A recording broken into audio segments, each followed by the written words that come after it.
Hello there my friends, you're listening to Ebird Online and I'm back with another review. And hot on the heels of my last video, this is the second part of my Jenny and Sumit review for this week. If you haven't seen part 1 of this video, I'm going to link it beneath in information. Please watch that first and then pop back to get the latest stupidity from Sumit and Jenny. So yes, it's 90 Day Fiance the other way. Season 3, Episode 8. Very quickly, if you haven't done so before, please like and subscribe and all of that good stuff. Make eBird a very happy eBird and press that big red button. Also, don't forget to smash the like button if you enjoy the video. And so without further ado, I give you Jenny and Sumit.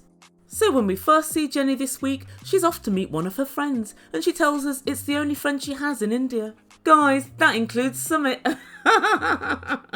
He's definitely not her friend. So Jenny decides to meet with her friend Dipali and go to a cafe.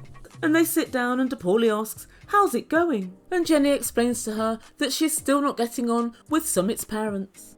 And she said all Sumit's mum ever wants to do is shout and yell and fight. Guys, and so it begins, as it so often does with Jenny, with a freaking lie. Jenny always wants to paint Sumit's mum as some kind of unhinged weirdo who just screams and yells and shouts for no particular reason. Jenny, do you think anybody is buying this? Anybody at all? And we've trodden down the well-worn path of Sumit being a massive liar, but Jenny's a liar as well. Of course, not to the level of Sumit, nobody is. But Jenny started her relationship with Sumit's mum with one lie of gargantuan proportions. And I tend to find that when you begin a relationship with a massive lie, there's literally no way back for you, none at all. And I'd really like it if Jenny could take responsibility for this lie and refrain from telling others. And then Dipali tells production, "I support this relationship 100%, 200%. Really, Dipali? Even Sumit doesn't support it that much." But then she says, "I can understand where his mum's coming from and I can't say she's wrong because even if it was my mum, she wouldn't like it." And then Jenny tells Dipali about the big move. She's going to be living with Sumit's parents. Yay! And she tells Dipali, "I think it's a bad idea. She just wants to get rid of me." But unsurprisingly, Dipali has a different take on this. And she says, "Well, it's so nice she's even considering moving in with you. It shows she's still open." Yes, I suppose it does. Open to running Jenny out of town as quickly as possible. And Dipali lies through her teeth when she says, "It's a very good idea." She said you can learn a lot and you can be positive about it. And Jenny said, "But I've seen the hate on her face. I don't think she really means it. She doesn't really want to like me or to teach me anything. She just wants to run me out of India." Yes, Jenny, yes, she does. And guess what? I think she'll be successful. But Dipali tells her, "I think there's absolutely no harm at all in you trying it out." And Jenny says, "Well, I guess, maybe." Jenny, you absolute sucker. If you know it's a bad idea, you should stick to your own guns and just say no. It doesn't matter who else says what else. If it walks like a duck and quacks like a duck, it's a bloody duck. You know that Sumit's mum doesn't like you. Hold on to that. And so next time we meet up with this couple, they're back at Chez Sumit and they've ordered a brand new bed and lots of new furniture in preparation for the parents' visit. And Sumit says to Jenny he wants to swap rooms so that they're in the guest room and his parents are in Jenny and Sumit's room. Oh Lord, who wouldn't want their parents to sleep on a bed where you've been busy shagging a 60-year-old for the past year? Sounds fantastic. Where do I sign up? Oh God, it's so awful. And Jenny asks Sumit, "How will your mum coming here to teach me things help? How will this possibly help our relationship?" And Sumit said, "Well, they wake up really, really early." What? They wake up early? Oh God, Jenny's worried straight away. She tells us, "I wake up when I want to. At the moment, I'm living my best life. When I was back in America, I used to work 6 days a week. Now I just get up when I want and I do what I want all day." And guys, I can't really say that Jenny's lazy. She's actually of retirement age. She has retired. Although I do consider that most pensioners wake up at about 5 a.m. But each to their own. But Sumit tells us via production that he wants to get back to normal life. He says he wants to get back to work. And he wants to get back to waking up early and into a regular routine. And he also says that he wants Jenny to take care of him like a normal Indian wife. And guys, there's just 2 things here that I'd like to say to Sumit. 1, like a normal Indian wife, to have an Indian wife, you must marry her.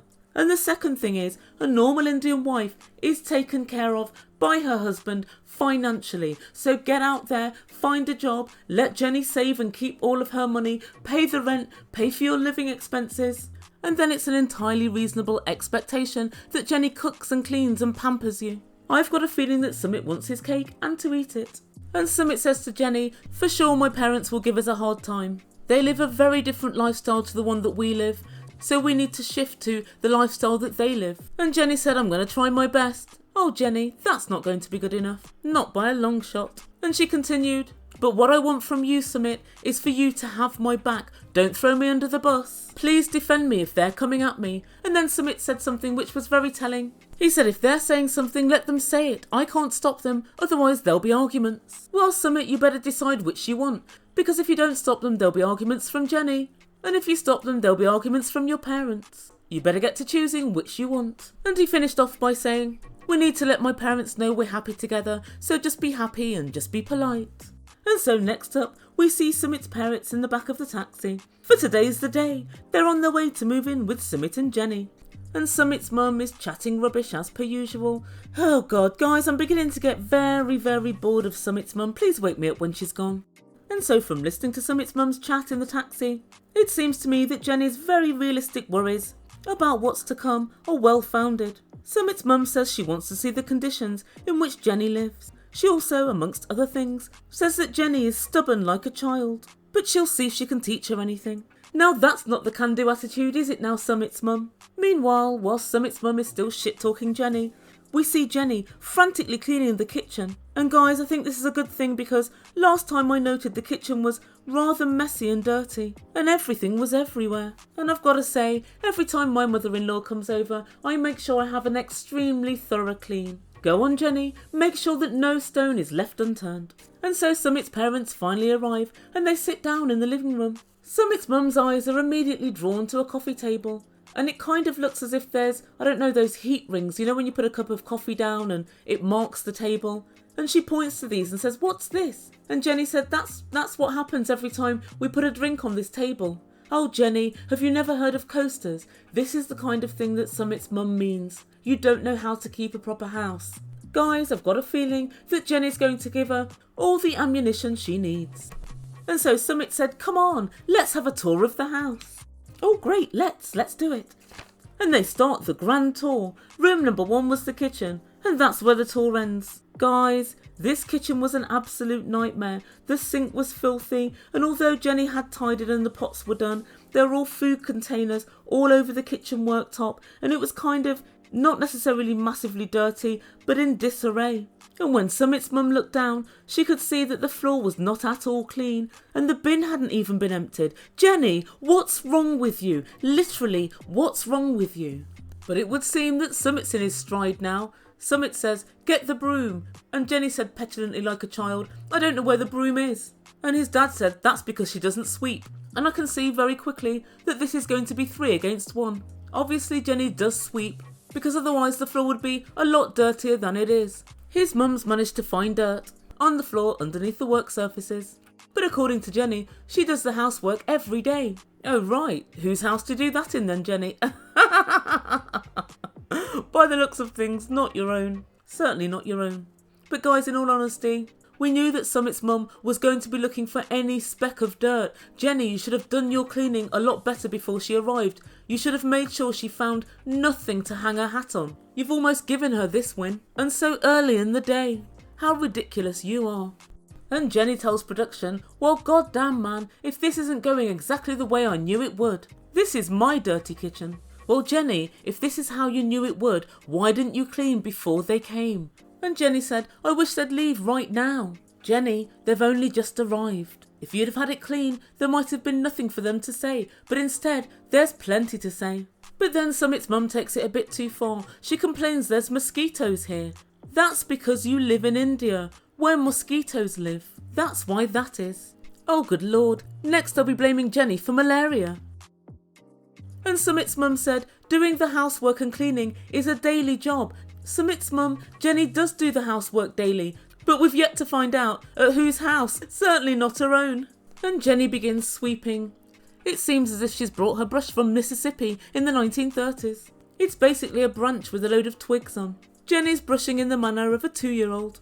And Summit's mum says there's an age for learning and that Jenny is well past that, and I fear she may be right. And Sumit said, I'm happy that Jenny's being made to clean. I'm not saying she doesn't do a good job, but my mum's asking her to do it better than she's doing. And my God, guys, this little worm is smiling and laughing at Jenny's utter discomfort. And so Jenny begins cleaning and sweeping, and while she is doing so, Summit's mum and Summit's dad all stand round her and watch. Jenny has suffered many a humiliation at this family's hands, but this virtually takes the biscuit. And come on guys, anyone that has a cleaner will know this. You do not stand over the cleaner as they clean. There's something a little bit unnecessarily authoritative to it. You let them clean and you let them get on with it in peace.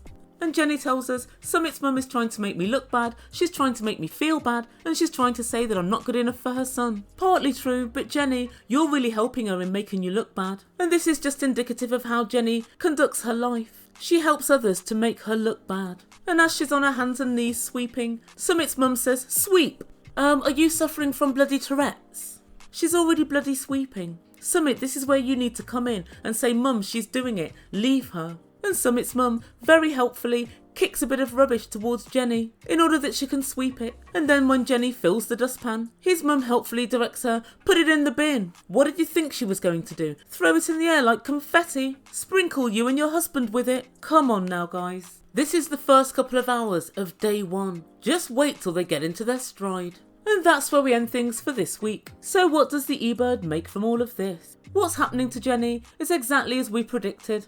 But the truth be told, it's a lot sooner than I predicted. Why is that? Because Jenny let herself down. Jenny should have done all the cleaning in the kitchen and in fact the whole house, and she should have made Sumit help her before his parents arrived. She's lived with Summit's mum before, so she knows her level of cleanliness. And Jenny has made a rod for her own back. But where I think that Jenny really went wrong is in asserting herself when they realised the kitchen floor wasn't clean and they all stood round as Jenny swept ineptly. She should have said, listen guys, I'm going to sweep this whilst you're not all staring at me. Let's continue the tour. You guys go and have a drink and I will sweep and clean the kitchen floor on my own. In no way should she have agreed to do it whilst they were all standing around. The second thing that I noticed is just how much Summit's enjoying this. Now I knew this is something that Sumit wanted to happen, but he's actually butting in and adding in, yeah Jenny, sweep, where's the brush, clean, as his parents are standing over her. Now I understand he did say, I'm not going to argue with them, fair enough, but there's no need to add to the cacophony of voices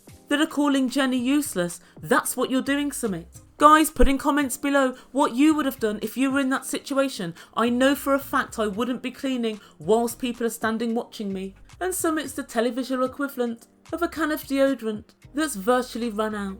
Air comes out of the nozzle along with a tiny bit of deodorant, but the dregs that are left are no use to neither man nor beast. And anyone that uses it is going to go around with, well, a bit of a bad whiff of BO about them. But my main takeaway from all of this is that it goes to show Summit's mum's intent.